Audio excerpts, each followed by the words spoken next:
Alors, la suite. Donc, je disais que euh, on ne peut pas toujours dériver. On ne peut pas toujours dériver. Euh, alors, il y a une propriété qui dit que euh, alors, qu'est-ce qu'elle dit cette propriété? Que toute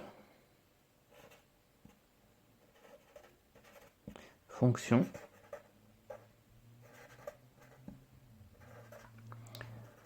est dérivable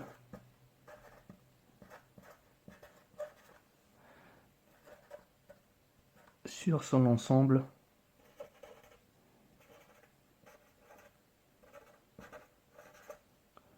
de définition.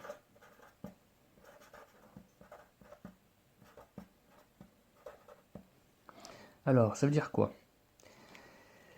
Ça veut dire qu'on ne peut pas toujours calculer la dérivée d'une fonction. Rappelle-toi, je t'avais dit que toute fonction f admet une fonction dérivée f'. C'est une autre fonction issue de la première. Par exemple, si je prenais f de x égale 1 sur x. Alors, c'est la fonction inverse. Vous l'avez vu cette année, c'est une fonction usuelle. Vous l'avez vu même l'année dernière, il me semble. La fonction inverse, c'est quoi son domaine de définition? df. df égale moins l'infini 0, union 0 plus l'infini. Donc, c'est-à-dire, on peut dire, c'est R privé de 0. Donc, le domaine de définition, parce qu'on ne peut pas prendre x égale à 0 au dénominateur. Tu sais très bien, x 0 au dénominateur, c'est une valeur interdite. On ne peut pas mettre un 0 au dénominateur. Donc, cette fonction, elle est définie sur R 0 exclu, c'est-à-dire on ne peut pas calculer f de 0, ça n'existe pas. f de 0 n'existe pas. Eh bien, comme on ne peut pas calculer f de 0, on ne peut pas non plus calculer f' de 0. Hein, donc, c'est la signification de cette propriété. Toute fonction est dérivable sur son ensemble de définition. C'est-à-dire, quel est l'ensemble de définition de cette fonction? Eh ben, c'est R 0 exclu.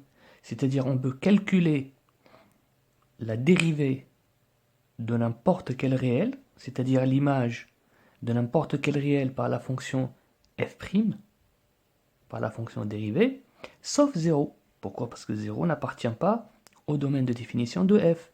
Donc non plus, je ne peux pas calculer son image par f'. Je ne peux pas calculer son image par f, et je ne peux pas non plus calculer son image par f'. Donc tout ça pour te dire, bon ça on va voir dans les exercices, hein, pour l'instant c'est pas très très important, c'est juste que je veux pas que tu restes dans le flou.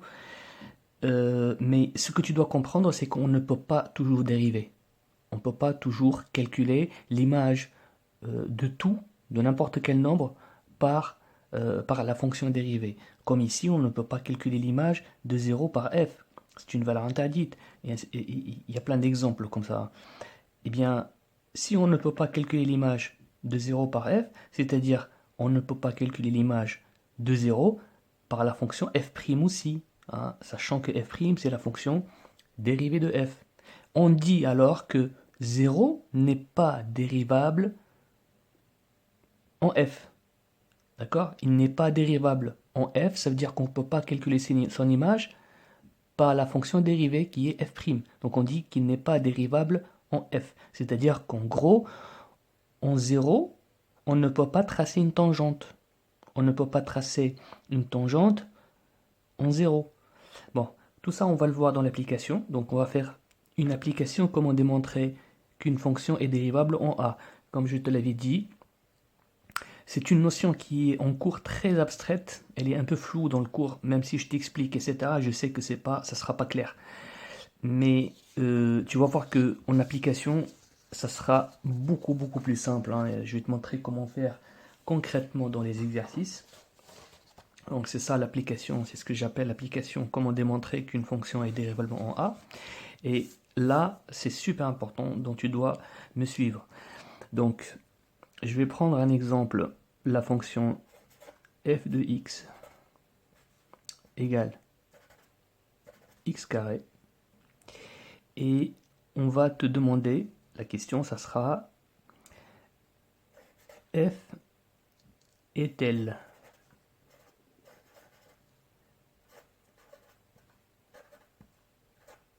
dérivable en 2? Ça veut dire quoi, f est-elle dérivable en 2? Ça veut dire que, est-ce qu'on peut calculer l'image de 2 par la fonction, pas f, non, f'. D'accord? F', c'est-à-dire que si, bien sûr, c'est notre fonction. Ça, dans la deuxième partie du cours, tu vas voir comment calculer f' à partir de f. On va le voir dans la deuxième partie du cours. Ça, c'est calcul des dérivés. Mais pour l'instant, c'est pas encore ça. Hein, c'est pas dans cette partie du cours. Donc ça, c'est la première partie du cours. C'est le nombre dérivé et la dérivabilité. Et la deuxième partie du cours, ça sera calcul des fonctions dérivées. Donc pour l'instant, en tout cas, f est-elle dérivable en 2, ça veut dire quoi? Ça veut dire, est-ce qu'on peut calculer l'image de 2 par f'? Alors, si on peut calculer l'image de 2 par f, normalement, on peut calculer aussi l'image de 2 par f', hein, parce que la propriété, elle dit quoi? Toute fonction est dérivable sur son ensemble de définition, puisque 2 fait partie de l'ensemble de définition de f, parce que f ici, c'est x au carré, c'est R. Le domaine de définition, c'est R, c'est-à-dire on peut calculer n'importe quel réel. Hein. Il n'y a pas de valeur interdite, il n'y a pas de valeur exclue. Ça veut dire quoi? Ça veut dire que normalement 2, on peut le calculer son image par f. Donc f de 2, c'est 2 au carré, ça fait 4. Ça veut dire quoi?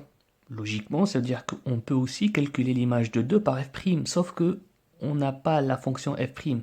F', on ne sait pas c'est quoi. F, c'est x au carré, mais f', moi je sais ce que c'est. Hein, c'est-à-dire, moi je sais que f' de x, c'est 2x. Hein, je le sais parce que je sais comment calculer la dérivée de celle-ci. Et tu vas l'apprendre aussi dans la deuxième partie, je vais te l'apprendre. D'accord? Pour l'instant, c'est pas encore le moment. Mais je sais que la dérivée, c'est ça. Eh bien, si je peux calculer l'image de 2, puisque 2 appartient au domaine de définition de f, puisque f est défini sur R, donc on peut calculer son image par f, ça veut dire qu'on peut aussi calculer son image par f'. F', c'est ça en fait. D'accord? C'est pas la peine, je ne vais pas te dire comment j'ai trouvé ça, mais tu vas l'apprendre aussi. Je vais te montrer comment faire dans la deuxième partie du cours. Donc, bien sûr que je peux calculer l'image de 2 par f'. F' de 2, c'est égal à 2 fois 2, c'est 4. Donc tu vois, on peut aussi calculer l'image de f de 2 par f'. Sauf que là, il s'agit d'une démonstration. On va dire f est-elle dérivable en 2? Comment démontrer qu'une fonction est dérivable en a? Donc ici, a égale 2. Le a dont on parle dans le taux d'accroissement depuis le début du cours, eh bien, c'est 2. Est-elle dérivable en a? C'est-à-dire, là, la question, est-elle dérivable en 2? C'est a égale 2. Eh bien, pour faire ça, on va appliquer la propriété qui nous dit... Donc, il s'agit d'une démonstration, hein, d'accord? Moi, je sais qu'elle est dérivable, je le sais, mais tu dois le démontrer. Et quand on te demande de démontrer, ou bien justifier, ou bien une question f est-elle dérivable en 2, je vais te montrer exactement ce qu'il faut faire.